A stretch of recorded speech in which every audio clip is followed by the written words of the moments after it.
Oke, bismillahirrahmanirrahim. Assalamualaikum warahmatullahi wabarakatuh.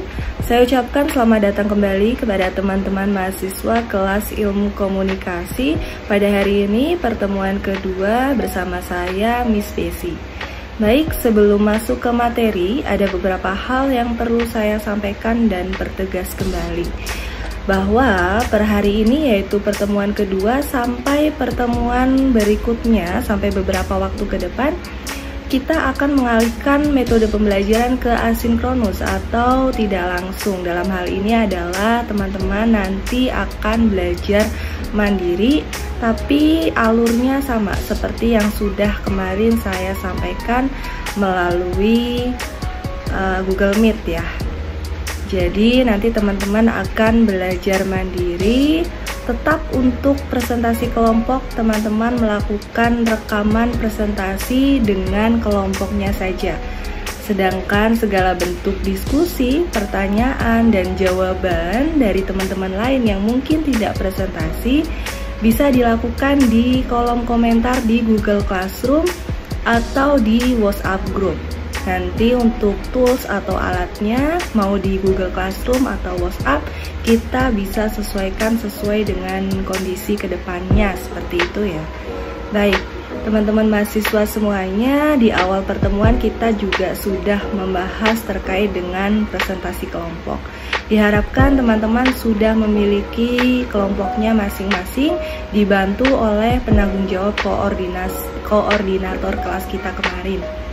Dan terkait dengan presensi kehadiran teman-teman mahasiswa semuanya juga sudah saya serahkan ke penanggung jawab presensi yang sudah ditentukan di awal pertemuan. Oleh karena itu, semoga dengan metode pembelajaran kita, apapun metode pembelajarannya ya, selama 1 semester ke depan, teman-teman mahasiswa bisa mengikutinya dengan baik, kondusif, lancar, dan nanti bisa memperoleh hasil yang maksimal. Oke, baik. Selanjutnya untuk pertemuan hari ini kita langsung masuk ke materi saja.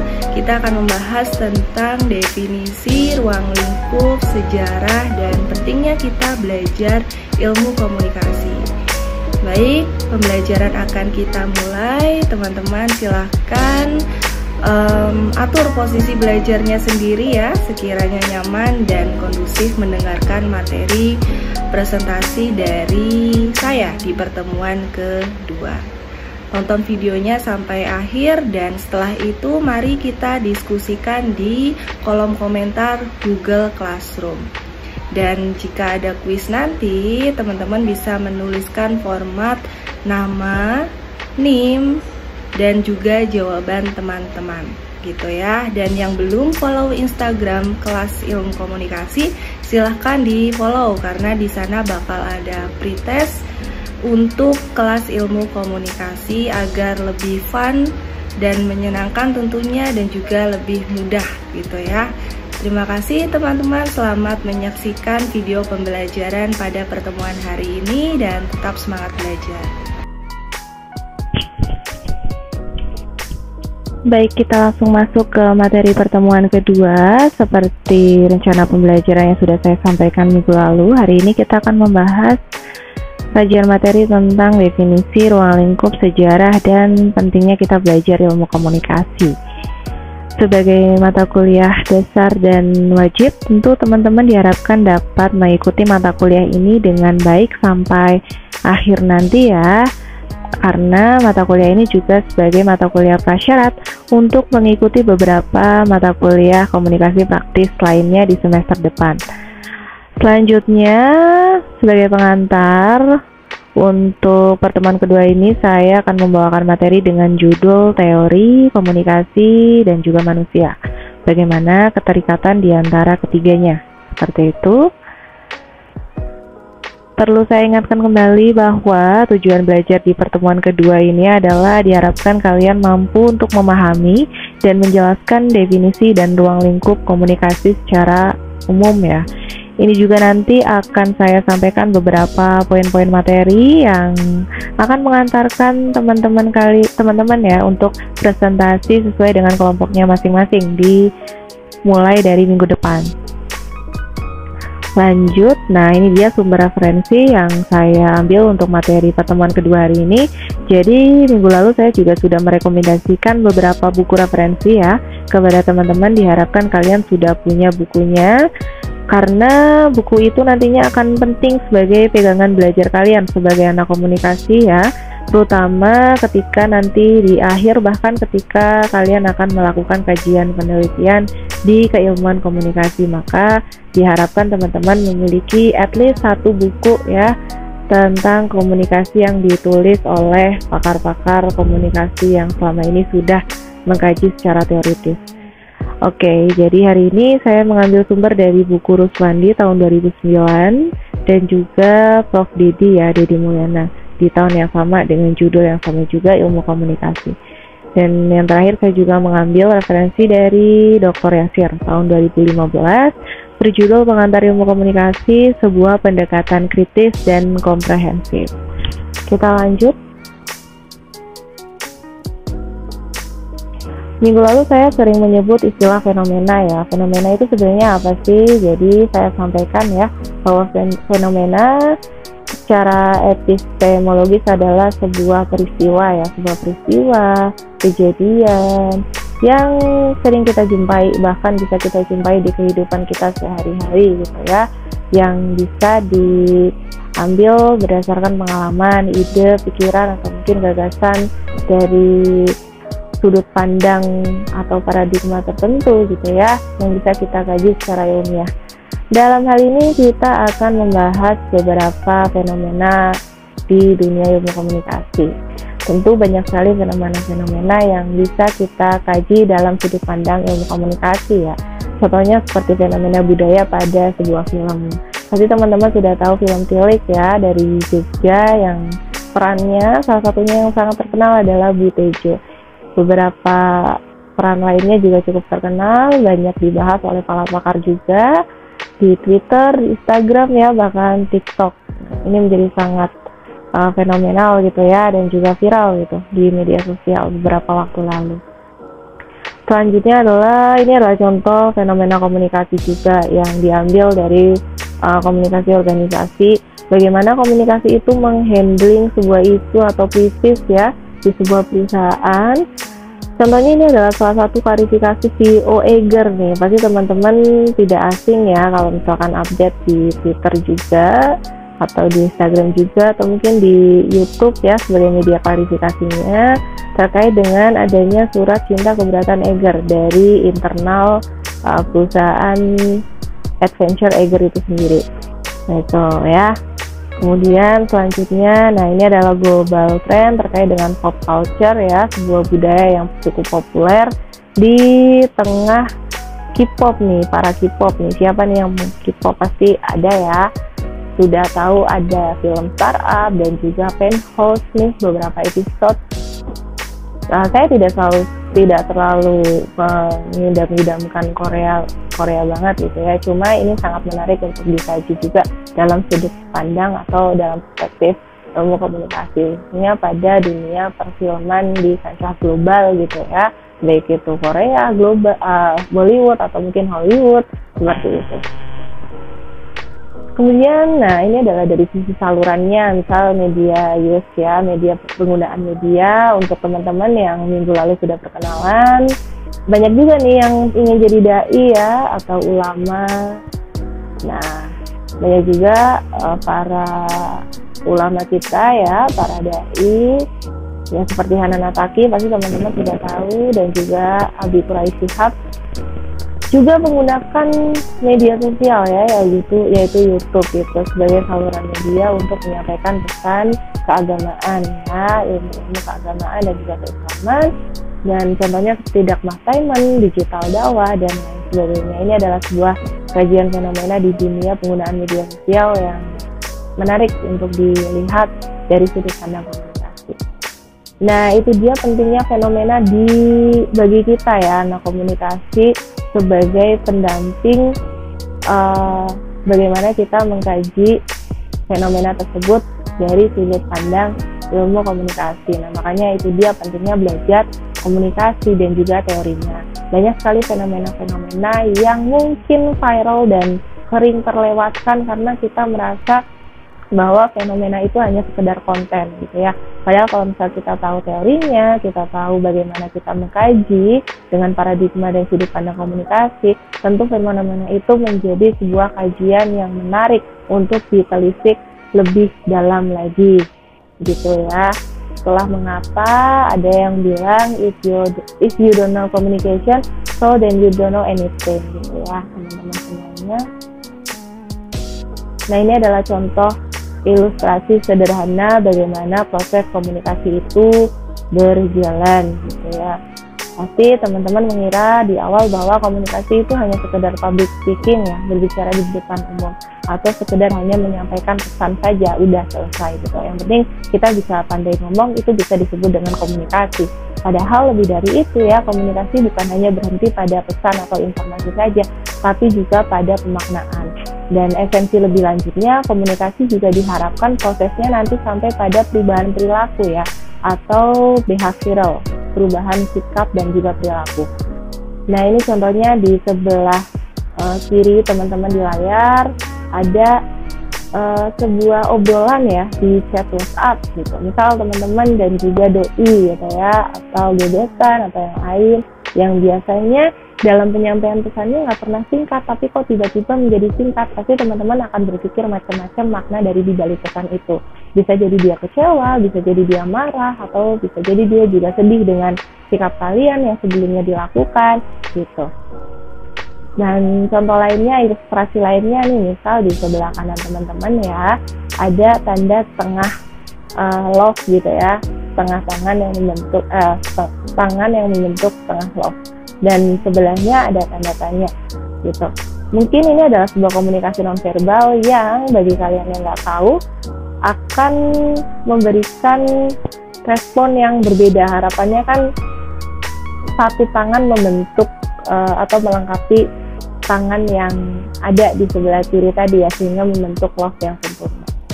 Tapi jika komunikasi bentuk nonverbal ini tidak bisa diterima dengan baik maknanya, bisa jadi responnya itu berbeda, malah bisa jadi tanda oke atau tanda yang lainnya gitu ya, sehingga makna yang ingin dicapai atau diharapkan tidak tercapai dengan baik, istilahnya seperti itu. Nah, itulah esensi dari sebuah proses komunikasi teman-teman mahasiswa semua. Nah, selanjutnya kita beralih ke sejarah ilmu komunikasi, bahwa ilmu komunikasi ini sebenarnya sudah ada sejak lama. Begitu juga dengan perkembangannya yang semakin lama semakin baik, semakin lengkap, dan semakin banyak juga pakar yang mengkaji ilmu komunikasi itu sendiri. Dilihat dari sejarah perkembangan komunikasi, misalnya sudah berkembang menjadi 4 era perubahan ya. Pertama, era komunikasi tulisan, diawali dengan keberadaan huruf-huruf dan juga bahasa-bahasa yang banyak kita jumpai ya dari zaman ke zaman. Kedua, era komunikasi cetakan. Nah, contohnya ini keberadaan majalah, koran gitu ya, yang berupa cetakan atau mungkin media konvensional. Kemudian yang ketiga, era telekomunikasi. Nah, ini sudah mulai berkembang elektronik media seperti telepon genggam, televisi, radio gitu ya. Dan yang terakhir, adanya era perubahan komunikasi interaktif. Nah, ini proses komunikasi interaktif 2 arah ya, di mana sudah banyak media atau saluran yang bisa digunakan sebagai interaksi, bentuk komunikasi dari satu individu dengan individu lain, bahkan dengan jarak yang dapat kita lampaui gitu ya, dengan jarak yang cukup jauh. Nah, ini adalah beberapa poin dari sejarah komunikasi lebih lengkapnya. Bisa teman-teman baca sendiri ya sampai akhir, bahwa perkembangan komunikasi ini sebelumnya sudah ada sebelum Masehi ya, before century, lebih tepatnya 3200 sebelum Masehi, diawali dari dikembangkannya huruf pertama oleh suku Polynesia gitu ya, sampai akhir, yaitu perkembangan di era interaktif ya tadi ya, interaktif komunikasi dengan beberapa media digital, portal media online di tahun 2004. Sudah ada Facebook, hingga sekarang sudah bermunculan portal media online yang bisa kita gunakan sebagai saluran komunikasi. Seperti itu. Nah, kemudian berkaitan dengan tadi ya, di awal judul saya menyebut istilah teori. Teman-teman harus tahu dulu teori itu sebenarnya apa sih, artinya seperti apa gitu ya. Teori itu adalah sekumpulan konstruk. Nah, konstra atau konstruk yang saling mengkait dalam menjelaskan sebuah fenomena tadi ya, fenomena komunikasi yang tadi di awal sudah beberapa saya sampaikan gitu.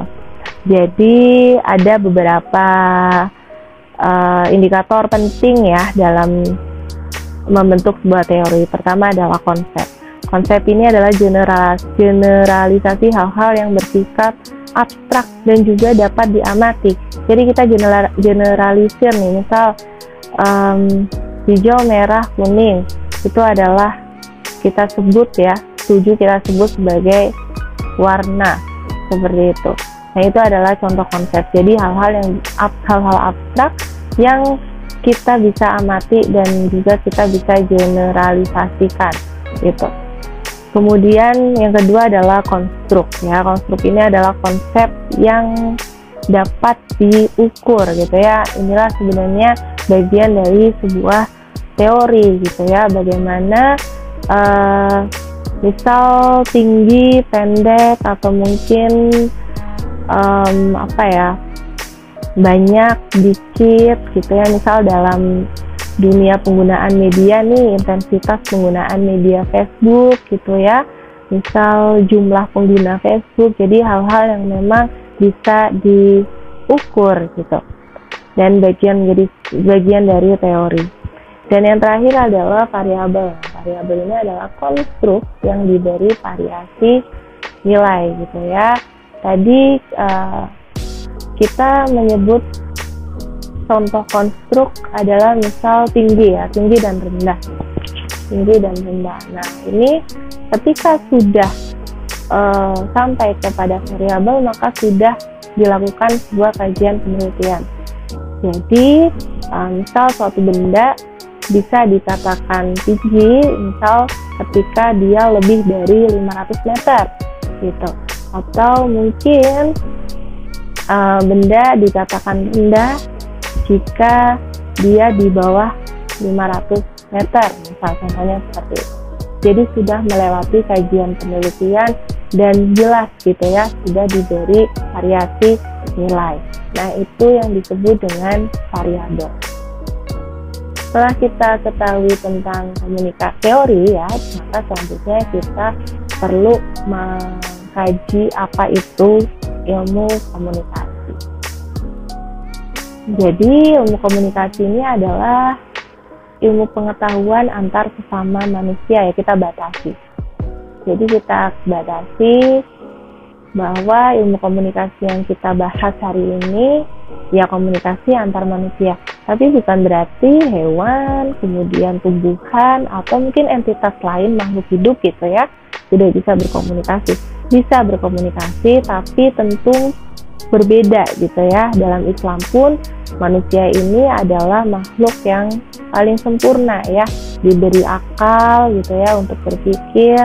Nah, itulah mengapa kajian ilmu komunikasi yang kita bahas hari ini adalah berkaitan antar sesama manusia. Nah, ini adalah beberapa alasan ya, tadi sudah saya sebutkan. Pertama, objek kajian ilmu harus terdiri dari satu golongan dengan sifat yang sama gitu ya. Kemudian yang kedua, sifat manusia berbeda dengan makhluk lain. Tentu tadi sudah saya sampaikan bahwa manusia adalah suatu ciptaan Tuhan ya, suatu makhluk gitu yang paling sempurna gitu. Jadi berbeda dengan makhluk lain. Jadi beberapa bahasa ya, yang mungkin kita berada pada golongan yang sama, pada budaya yang sama, dapat dimengerti satu satu dengan yang lainnya. Seperti itu. Kemudian yang ketiga, manusia punya akal dan budi, sedangkan makhluk lain tidak, gitu ya. Bedanya akal dan budi apa? Akal ini bersifat matematis ya, teman-teman mahasiswa semuanya. Misalkan baik dan buruk, gitu ya. Baik dan buruk, atau mungkin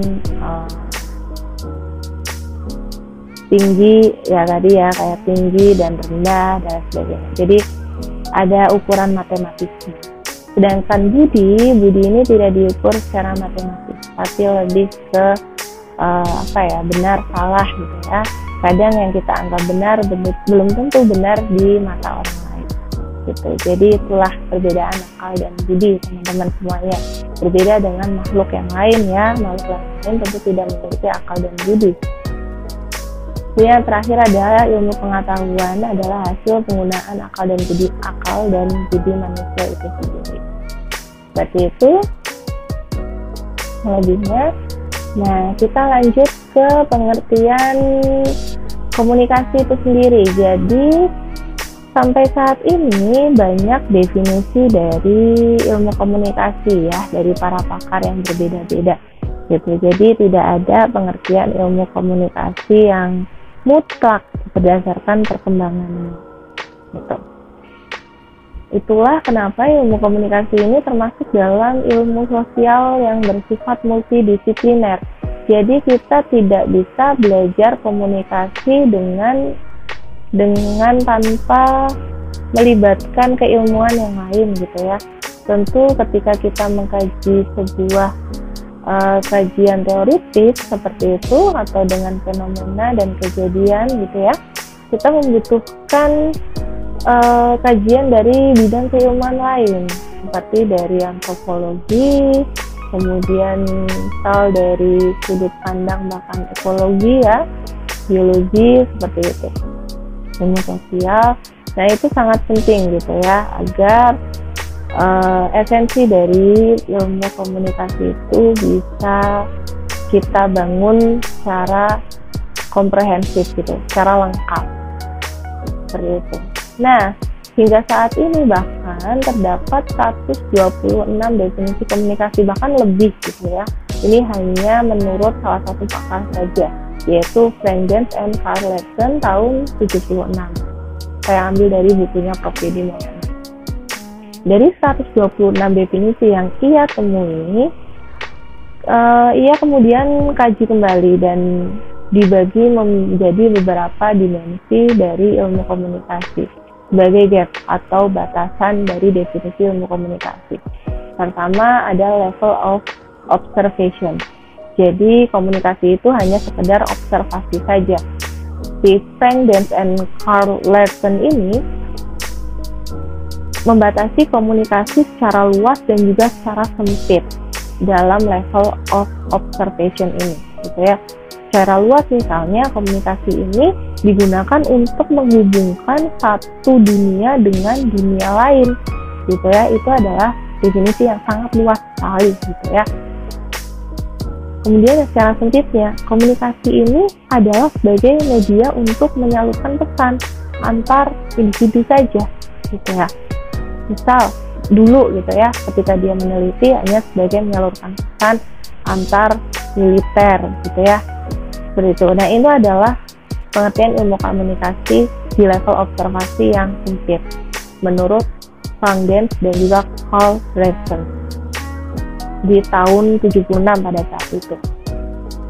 Ini yang kedua adalah kesengajaan atau intentionality gitu ya, bahasa Inggrisnya. Jadi ada paham bahwa komunikasi ini dilakukan atas dasar kesengajaan. Jadi ada purpose, ada tujuannya. Kita melakukan komunikasi untuk apa? Nah pada saat itu definisi yang ada adalah komunikasi ini bertujuan untuk menyampaikan suatu informasi. Sedangkan informasi ini pun maknanya juga sangat luas, gitu ya. Jadi sebatas itu, ada kesengajaan atau ada purpose. Dan yang ketiga adalah penilaian normatif, gitu ya. Ini berkaitan dengan efektivitas komunikasi itu sendiri. terkait dengan pesan yang disampaikan itu sampai nggak, efektif nggak, sesuai dengan makna yang sebenarnya nggak. Nah, ini sudah hampir mendekati definisi komunikasi yang sempurna, tapi bukan berarti mutlak gitu ya, karena belum sampai ke feedback, hanya menyampaikan informasi dan informasi tersebut dapat diterima sesuai dengan makna dari informasi tersebut. Itu adalah definisi komunikasi pada dimensi penilaian normatif menurut Van Gens dan juga Cowlesen di tahun itu.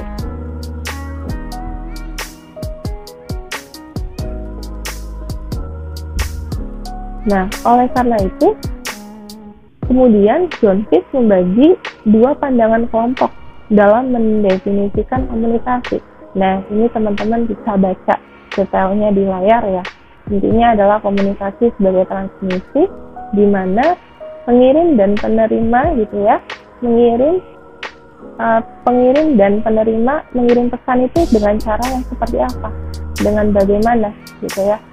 Gitu. Jadi fokus pada esensi dan juga akurasi pesan yang disampaikan. Yang kedua adalah versus komunikasi sebagai produksi dan juga pertukaran makna gitu. Jadi ini sudah pada level interaksi gitu ya, dalam memproduksi sebuah makna gitu. Bagaimana peran teks gitu ya dalam budaya, misal contohnya budaya yang berbeda-beda antar budaya gitu. Apakah pertukaran makna yang disampaikan melalui pesan tersebut dapat melalui proses komunikasi dengan efektif, dengan benar, sehingga kedua individu yang terlibat dalam proses komunikasi dapat melakukan pertukaran makna gitu ya dengan efektif sesuai dengan tujuan dan arah komunikasi gitu ya.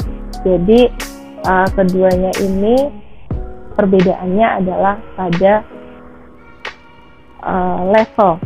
level dari proses komunikasi yang dicapai, seperti itu.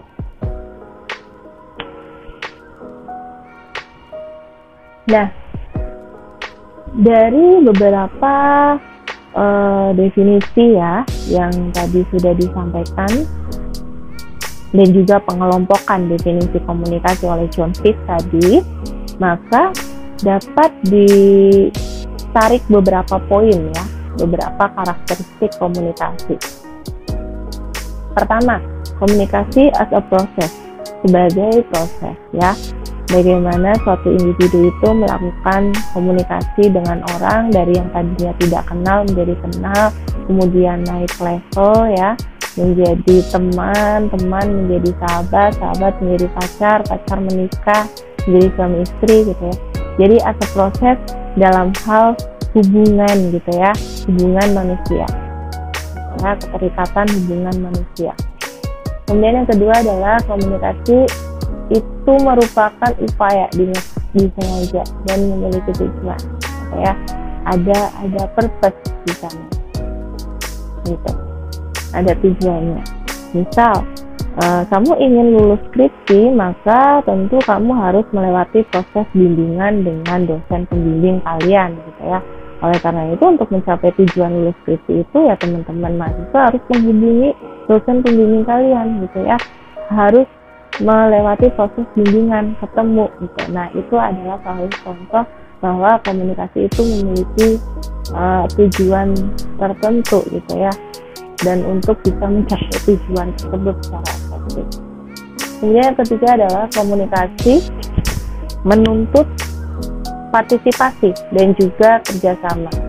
Nah, ini tentu ya, jika orang yang terlibat dalam proses komunikasi ini tidak memiliki misi atau tidak ada kerjasama dan juga partisipasi gitu ya, maka pesan yang kita sampaikan tentu tidak akan kita terima gitu ya. Percuma misal kita berbicara kepada orang yang orang tersebut tidak ingin tahu informasi tersebut, maka informasi itu ya nggak akan sampai, hanya sebagai angin lewat saja bagi lawan bicara kita gitu ya. Oke. Misalkan nih di dalam kelas kita mengantuk, kita menguap, tapi tidak ada orang yang melihat kita menguap gitu, ya itu tidak akan terjadi komunikasi. Tapi berbeda ketika kita menguap, terus ada orang yang melihat kita, misal dosen melihat kita menguap, kemudian dosen tersebut memaknai bahwa oh ternyata mahasiswa saya udah mengantuk, maka kita akhiri saja pertemuan kuliah kita hari ini. Contohnya seperti itu. Jadi ada kerjasama dalam hal ini adalah bagaimana partisipasi kita untuk bisa memaknai suatu tanda komunikasi yang muncul di antara kita gitu ya, di antara individu terlibat gitu. Kemudian keempat adalah komunikasi ini bersifat simbolis seperti itu. Nah, komunikasi bersifat simbolis, kita menyadari bahwa seluruh hal yang menempel pada tubuh kita ini adalah tanda atau simbol gitu ya. Misalkan ketika ya tadi kita mengantuk, itu adalah tanda bahwa mungkin kita sudah bosan mendengarkan suatu materi atau bosan mendengarkan orang berbicara. Itu bisa kita maknai seperti itu gitu ya. Misal dari raut wajah kita ketika kita mendengarkan orang yang marah, kita akan terlihat seperti takut, cemas gitu ya, contohnya seperti itu. Atau misal kita ingin ketemu dengan doi, maka kita berusaha untuk menyemprot parfum yang banyak gitu ya, agar wangi, tujuannya seperti itu. Jadi segala simbol itu bisa dimaknai gitu ya, tergantung tujuannya untuk apa, tergantung juga pemaknaan yang diterima oleh lawan bicara kita misalnya dalam proses komunikasi. Kemudian yang kelima adalah komunikasi ini bersifat transaksional ya, bersifat transaksional. Seperti halnya tadi memiliki tujuan, maka transaksional itu maka lebih ke ada proses pertukaran informasi gitu ya, antara individu satu dengan individu lain sesuai dengan arah tujuan komunikasi itu dilakukan gitu. Kemudian yang keenam adalah komunikasi ini menembus ruang dan waktu. Dimanapun kita berada sekarang, dengan keberadaan saluran dan media, kita bisa melakukan komunikasi dengan portal media online, dengan media sosial, dengan SMS, dengan telepon gitu. Jadi komunikasi itu bisa menembus ruang dan waktu gitu ya.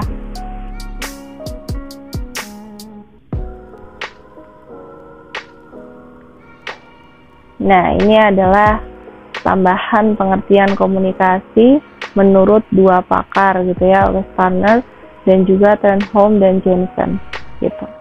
Teman-teman bisa baca sendiri di layar ya, bahwa komunikasi menurut West and Turner adalah proses sosial ya, kita sebagai makhluk sosial tentu membutuhkan orang lain gitu ya, dan komunikasi ini disebut sebagai salah satu kebutuhan yang fundamental, yang mendasar gitu, di mana individu ini menggunakan simbol untuk menciptakan pesan tentunya dan menginterpretasikan makna dalam lingkungan mereka gitu ya. Jadi pengertian West and Turner ini bahwa komunikasi itu berada pada level pemaknaan gitu ya, interpretasi makna. Kemudian yang kedua adalah Trenholm dan juga Jensen. Nah, ini proses di mana manusia secara kolektif menciptakan dan juga meregulasikan realitas sosial gitu ya. Jadi dilakukan secara kolektif, secara bersama-sama untuk meregulasikan realitas sosial gitu ya. Gitu. Contohnya seperti apa? Contohnya misal ketika kita berbicara di depan orang, kemudian dia menguap gitu. Kita secara nggak langsung, kita akan mengikuti realitas atau konstruksi dari pemaknaan mengantuk ketika atau menguap ya, ketika berada di depan orang yang sedang berbicara, kita menganggap bahwa dia bosan dengan pembicaraan kita gitu ya. Jadi itu generalisasi secara kolektif gitu ya, untuk meregulasikan realitas sosial. Oke, lanjut. Nah, untuk konseptual model komunikasi itu sendiri, maka model komunikasi ini dapat didefinisikan sebagai gambaran ya sederhana dari proses komunikasi yang memperlihatkan kaitan antara satu komponen dengan komponen lainnya. Gitu ya. Jadi bagaimana dari komunikator sampai ke feedback itu modelnya kayak gimana, beda-beda gitu ya, prosesnya kayak gimana juga beda-beda gitu, nggak semulus ketika kita sebagai komunikator menyampaikan pesan langsung dapat feedback gitu. Nggak semulus itu dalam sebuah model atau proses komunikasi. Nah, dalam hal ini maka dibedakan menjadi 3 model untuk menjelaskan suatu proses komunikasi ya. Yang pertama adalah linear, kedua adalah model komunikasi interaksional, dan terakhir adalah model komunikasi transaksional gitu. Nah, bagaimana implementasi dari ketiga model tersebut akan dijelaskan pada slide berikutnya. Oke, konseptualisasi model komunikasi yang pertama adalah model komunikasi linear ya. Nah, ini disampaikan salah satunya oleh Lasswell. Jadi, untuk model linear ini adalah sifatnya satu arah, gitu ya. Bagaimana komunikator bisa menyampaikan pesan hingga ke efek, gitu, tanpa ada proses sebaliknya. Itulah, makanya Lasswell ini menyampaikan bahwa esensi dari proses komunikasi adalah who says what in which channel, to whom, with what effect, gitu ya. Kepada siapa pesan itu disampaikan, gitu ya. Apa pesan yang akan disampaikan, melalui saluran apa, dan siapa yang menerimanya, dan bagaimana efeknya atau dampaknya, atau umpan baliknya, seperti itu. Jadi, kalau misalkan Lasswell ini bagi komponen komunikasi menjadi 5 ya. Pertama komunikator, kedua adalah pesan yang ingin disampaikan, ketiga adalah saluran atau media, keempat adalah penerima, dan yang terakhir umpan balik. Jadi memang kajian model komunikasi Lasswell ini lebih kepada komunikasi massa. Jadi waktu itu dia melakukan penelitian pada komunikasi massa, gitu ya, pada tipe komunikasi massa. Contohnya seperti apa? Contohnya saat teman-teman mungkin ya yang laki-laki pernah mengisi khotbah saat Jumatan, atau mungkin saat melakukan kampanye ya, campaign gitu, pidato, ceramah yang sifatnya ditujukan kepada massa ya, orang banyak pada satu waktu atau mungkin pada tempat yang berbeda-beda secara global gitu ya, tapi memiliki jumlah kuantitas orang yang banyak. Orang dalam ini adalah penerima pesan tersebut gitu. Nah, kemudian model komunikasi ini kemudian dikembangkan oleh Schramm, Weber Schramm ya, yaitu konseptualisasi pada model komunikasi interaksi. Nah, jadi untuk model interaksi ini, untuk elemen feedbacknya ya terutama penting gitu, agar mengetahui interpretasi penerima terhadap pesan gitu.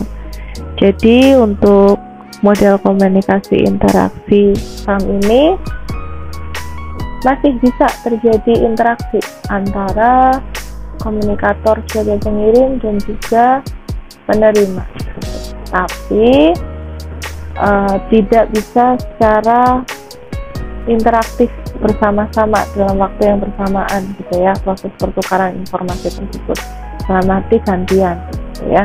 Misal pada saat seminar atau pada saat pembelajaran kita tatap virtual, pasti teman-teman akan menyampaikan menyampaikan respon berupa feedback itu jika sudah dipersilahkan oleh dosen pengampunya, gitu ya, oleh saya misal.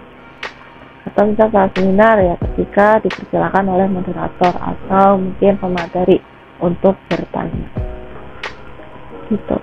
Jadi sedikit lebih kompleks gitu ya, karena bisa terjadi interaksi tak walaupun masih terbatas, tidak dalam waktu yang bersamaan, maka dalam keterlibatan komponennya di sini tentu bisa jadi akan terjadi noise ya, atau hambatan gitu, dalam proses penyampaian pesannya, termasuk pemaknaan yang bisa jadi tidak sesuai dengan makna yang sebenarnya yang diharapkan oleh komunikator maupun oleh komunikan gitu ya, melalui pesan yang disampaikannya tersebut, seperti itu. Kemudian selanjutnya model komunikasi semakin berkembang. Yang terakhir ini adalah model komunikasi transaksional, gitu ya. Model transaksional ini merupakan model komunikasi yang berlangsung ya, secara terus-menerus seperti itu. Jadi sebelum sebuah episode komunikasi itu dianggap berakhir, gitu ya, maka komunikasi prosesnya akan terus berjalan, gitu. Masih akan terus terjadi interaktivitas di dalamnya. Oleh karena itu, mengapa proses komunikasi ini sifatnya kooperatif, gitu ya, di mana masing-masing komunikator bertanggung jawab pada keefektifan komunikasi agar tujuan persamaan makna itu bisa tercapai dengan efektif, gitu ya. Jadi contohnya untuk komunikasi transaksional adalah sebuah proses diskusi dalam suatu kelompok, gitu, atau diskusi kita di dalam kelas, gitu ya. Mungkin diskusi akan terus berlanjut sampai betul-betul menemui kesepakatan, gitu ya, kayak yang sudah kita lakukan kemarin. Contohnya adalah komunikasi transaksional. Jadi ada sebuah proses transaksi di situ ya, agar bisa memperoleh, dalam hal ini adalah persamaan makna antar komunikator yang menyampaikan pesan, ya gitu ya, pesan yang dimaknai, gitu. Jadi itu adalah 3 model komunikasi. Yang pertama tadi ya, komunikasi linear atau satu arah, kemudian interaksi, dan juga transaksional. Baik, untuk selanjutnya kita akan masuk ke materi elemen komunikasi. Tadi saat saya menjelaskan beberapa model komunikasi, saya sempat menyebutkan beberapa istilah yang itu adalah merupakan bagian dari elemen atau komponen komunikasi terlibat, gitu ya, dalam proses komunikasi. Contoh tadi pada saat saya menjelaskan di awal untuk model komunikasi Lassell yang satu arah ya, atau yang linear, saya menyebutkan beberapa istilah komunikator, pesan, saluran, penerima, gitu ya. Kira-kira maksudnya apa sih dan contohnya seperti apa? Nah, kita akan bahas di slide selanjutnya agar teman-teman paham.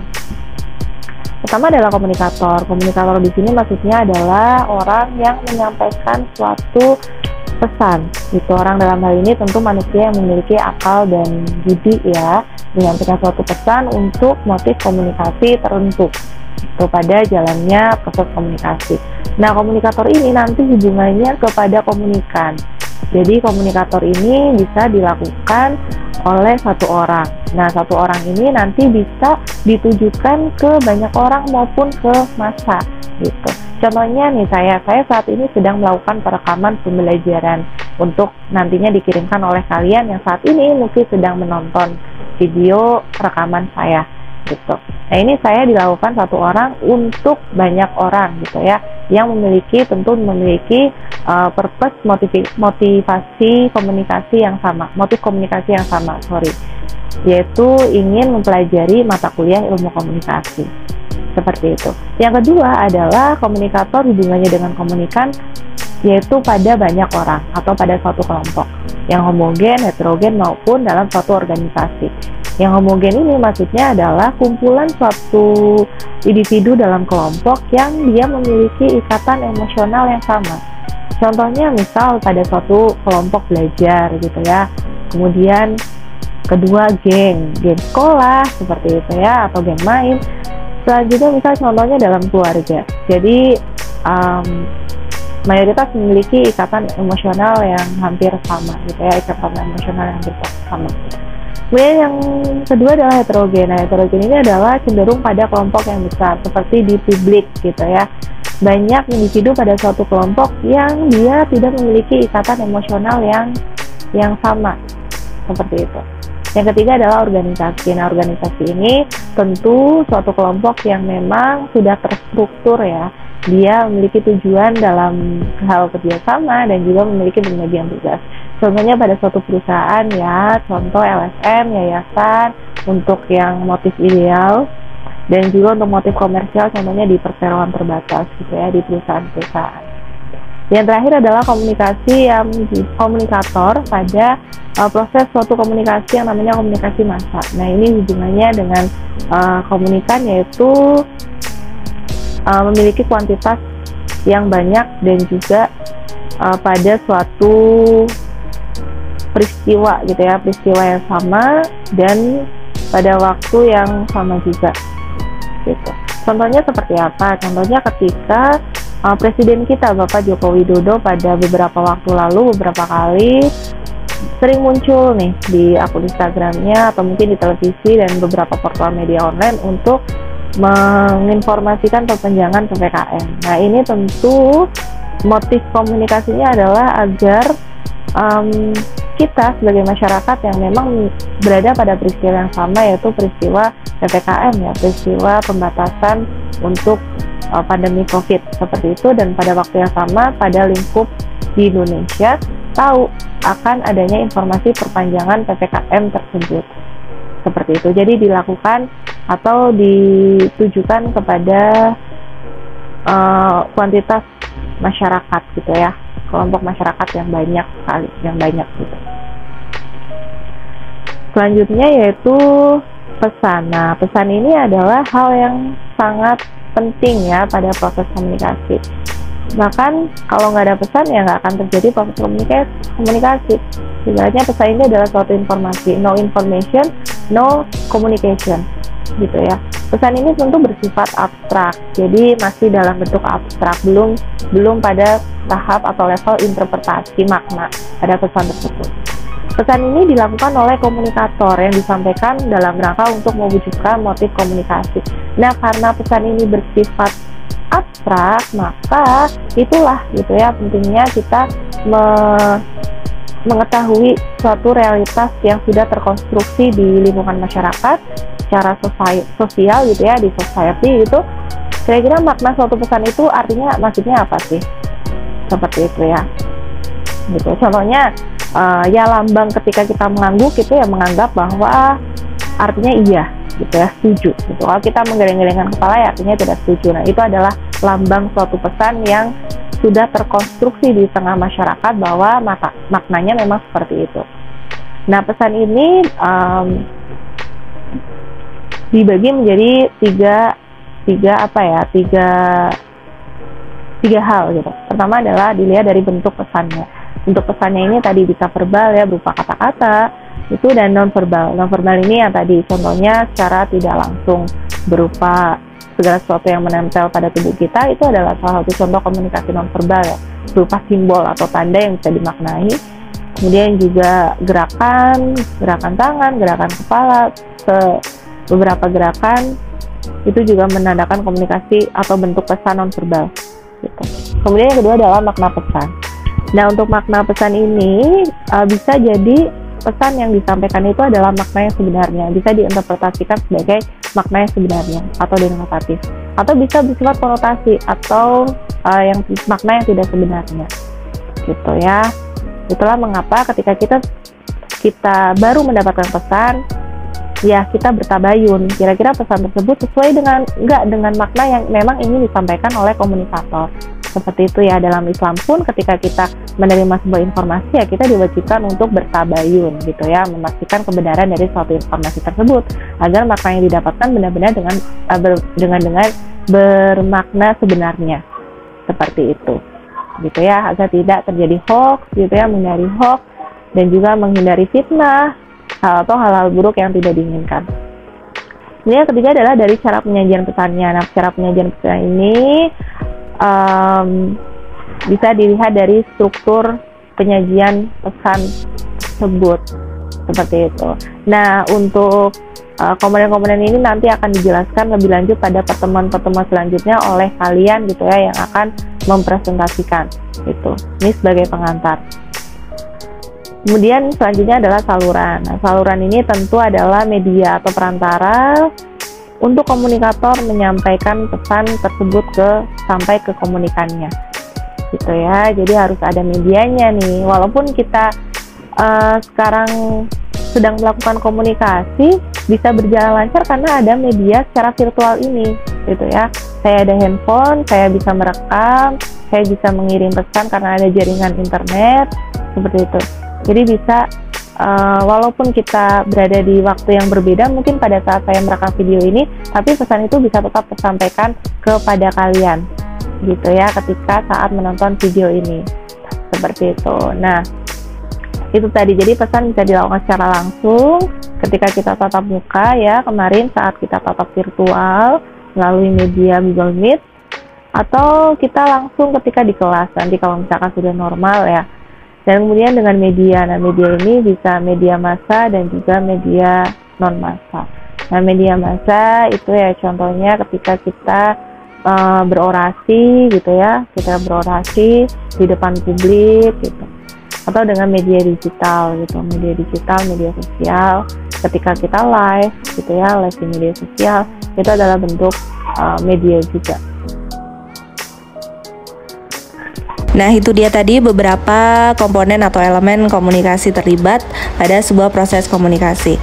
Diharapkan dengan keterlibatan beberapa komponen tadi bisa menghasilkan suatu akibat atau kita sebut sebagai efek atau umpan balik atau feedback. Nah, efek atau umpan balik ini bukan sekedar interpretasi pesan itu sendiri ya menjadi sebuah makna, tapi lebih dari itu diharapkan bisa sampai ke level behavioral proses atau proses perubahan perilaku yang terdiri dari perubahan kognitif, afektif sampai ke konatif, seperti itu. Nah, ini adalah pengantar dari kelas ilmu komunikasi yang nantinya akan menjadi jembatan untuk teman-teman melakukan presentasi di pertemuan-pertemuan selanjutnya, gitu. Nah, saya rasa untuk materi hari ini sudah saya sampaikan dengan jelas berdasarkan dengan sumber yang sudah saya cantumkan juga.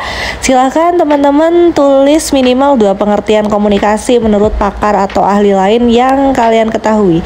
Bisa dari buku yang sudah kalian miliki saat ini sebagai referensi belajar ya, atau bisa dari referensi lain seperti artikel atau jurnal.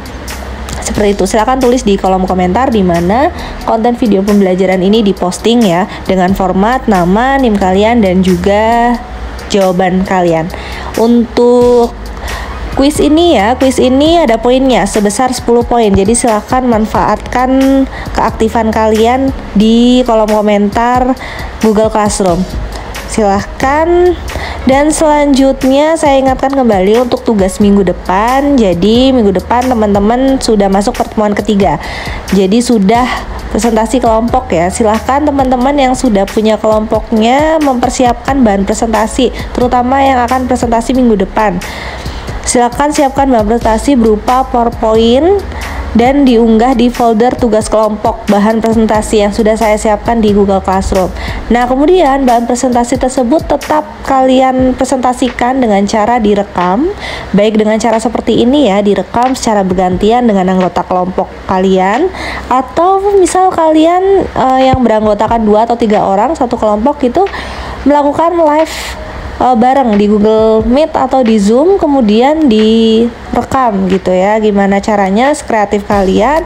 Kemudian hasil rekaman tersebut silakan di post di Google Classroom seperti yang saya lakukan gitu. Silakan di-post di Google Classroom sebagai agenda kita di minggu ketiga. Nah, selain itu ada tugas lain untuk kelompok ya, yaitu membuat konten digital. Nah, konten digital ini diserahkan ke penanggung jawab kita dan diupload ke Instagram ya, untuk diupload di Instagram oleh penanggung jawab kelas. Kemudian untuk tugas individu juga, untuk tugas individu per minggu ini teman-teman mahasiswa sudah ditugaskan untuk meresum atau membuat ringkasan. Lalu untuk ringkasannya diunggah di folder tugas mingguan resume di Google Classroom yang sudah saya buat juga. Silakan baca petunjuknya terkait dengan hal teknis untuk penulisannya ya, kayak misal untuk resume berapa kata, penamaan filenya, untuk formatnya. Silakan teman-teman baca di petunjuk masing-masing folder penugasan di Google Classroom. Gitu. Saya rasa sudah jelas untuk tugas minggu depan. Nah, sekarang let's communicate gitu ya. Mari kita diskusikan apa saja tentang materi yang kita sudah bahas hari ini. Untuk diskusi ini silakan dilakukan di kolom komentar di mana konten video pembelajaran ini di-post. Silakan ditulis di kolom komentar berupa pertanyaan atau jawaban. Nah, ada poinnya, untuk pertanyaan sebesar 5 poin, untuk jawaban sebesar 10 poin. Nanti saya hanya akan mempertegas beberapa pertanyaan yang mungkin belum clear jawabannya. Gitu. Silakan teman-teman gunakan waktu dan juga keaktifan kalian karena ini masuk penilaian ya. Gitu. Bagaimanapun kalian sebagai mahasiswa walaupun pembelajaran dilakukan secara virtual tapi tidak mengurangi esensi dari proses pembelajaran itu sendiri. Gitu. Silakan teman-teman mahasiswa sekalian. Dan saya rasa sudah cukup video pembelajaran saya hari ini. Terima kasih sudah menonton video pembelajaran saya sampai akhir. Semoga ilmunya bermanfaat dan tetap jaga kesehatan. Untuk teman-teman mahasiswa semuanya, kita mungkin akan bertemu minggu depan, minggu ketiga, cuma diskusi virtual lagi seperti ini di Google Classroom ya. Mengingat kembali bahwa saya dan juga beberapa rekan dosen lain akan ada kegiatan diklat di Kementerian Agama. Jadi mohon maaf jika memang belum bisa tatap virtual seperti pertemuan pertama. Baik, terima kasih, syukron, thank you. Semoga teman-teman selalu dalam lindungan Allah Subhanahu wa Ta'ala. Wassalamualaikum warahmatullahi wabarakatuh.